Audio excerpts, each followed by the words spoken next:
Now it's the afternoon. We're going to take a little bit of quiet time. We're going to climb on the bed with our books. Yeah. And Daddy and Liam are going to read each other a story. I'm going to read The Hobbit. Yeah. And Daddy's going to read fairies, elves and goblins. We are both the going to old read my friend's stories. Yeah, we are. What does that do?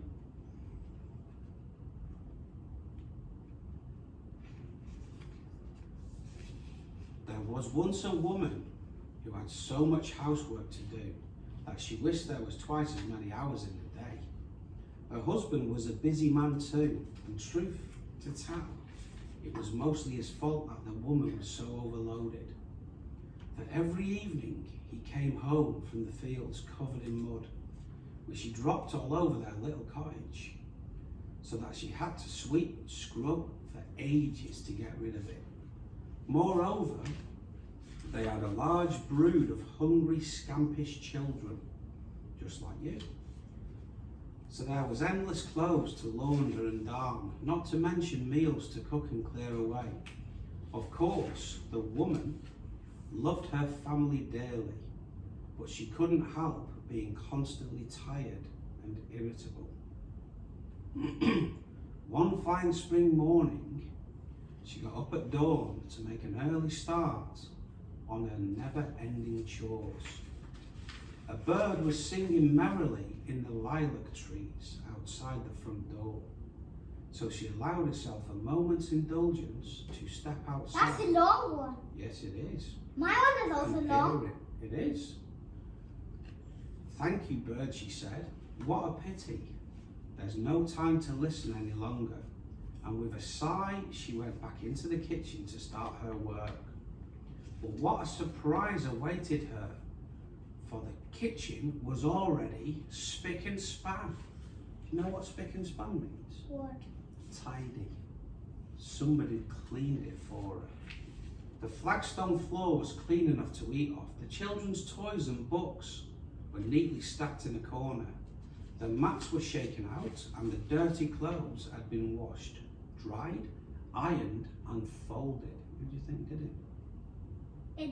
It's her husband, I see. Maybe. The fire was already lit and a kettle was on the range and was coming to the boil. The brass candlesticks on the mantelpiece had been polished until they gleamed. And to top it all, the table was laid for breakfast. With a large loaf of fresh baked bread and a big pat of newly churned butter.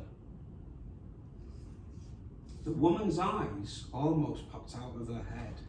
Just then her husband came down to join her. Did you do this? She cried. Oh, how kind you are to help me. So you might be right. Her husband might have done it. Do you think he did? Yeah. Yeah. But her husband shook his head in bewilderment. No, it wasn't me. You know I couldn't get the house in order, however hard I tried. I wonder who it was then if it wasn't her husband. Maybe that put all by itself. Maybe. You.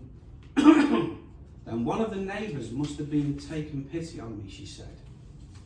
I wonder who. Now I feel bad about always grumbling because they've all got more than enough work of their own. After breakfast, she popped round all the other cottages in the village to find out who her benefactor was. But no one owned up, so it wasn't any of the neighbours. The plot thickens. Who do you think it was? It was nobody. It just did by itself then. Maybe. I'm almost as busy as you, each one insisted. Much as I'd like to help you, I'm afraid I just don't have time. And as the woman turned to go, each neighbour made exactly the same suggestion. Have you thought it might not be a person at all?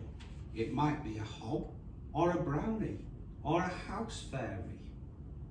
The woman went home and told her husband and children what the neighbours had said.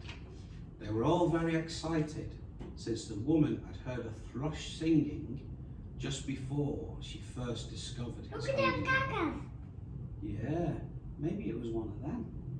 What do you think? Did one of them do it? I think so. Okay. These are goblins. Mm. They were all excited since the woman had heard the thrush singing just before she discovered his handiwork. They decided to call their mysterious helper Hob Thrush. You're still in the beginning. Yeah, but they found out who it was. Hob Thrush. Shall we see if we can find a picture of Hob Thrush? There he is there, making shoes.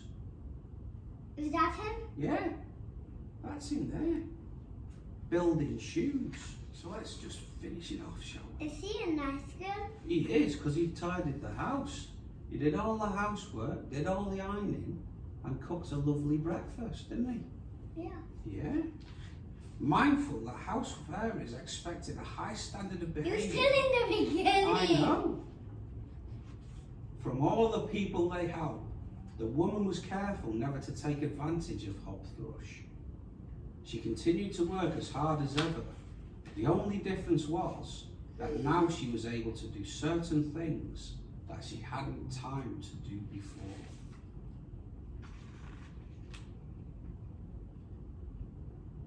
Of course, the children were desperate to know what Hob Thrush looked like, but they resisted the temptation to spy.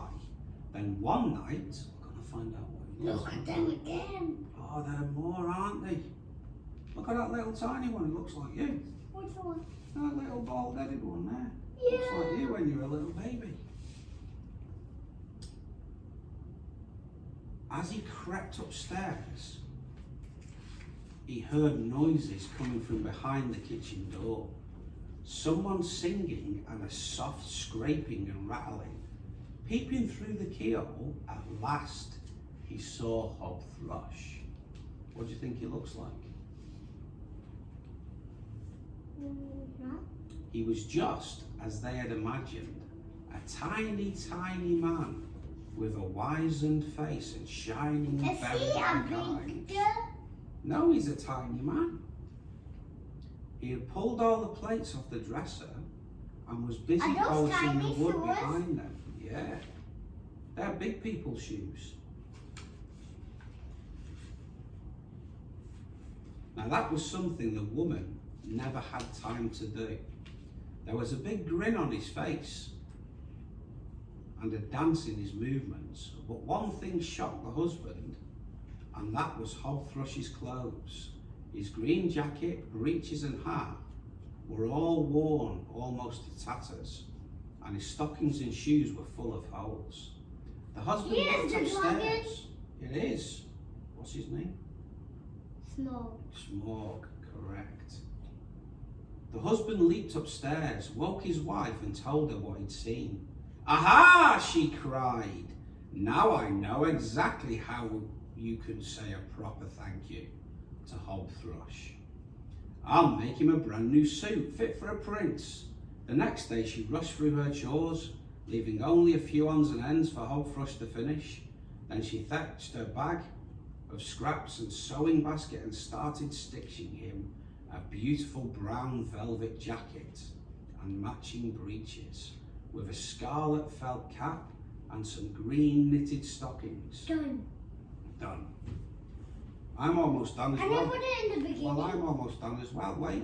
But put it in the beginning so I Okay. can read it. Don't read yet. All right then. Don't Are read you it waiting? yet. I will. I'm waiting. Book's closed.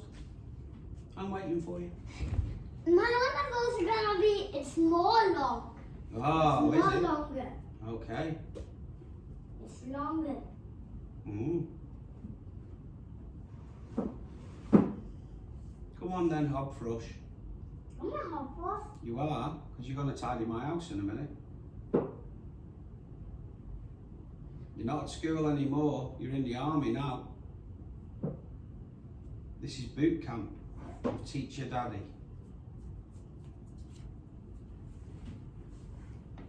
Two buildings. The two towers. Two towers. Okay, so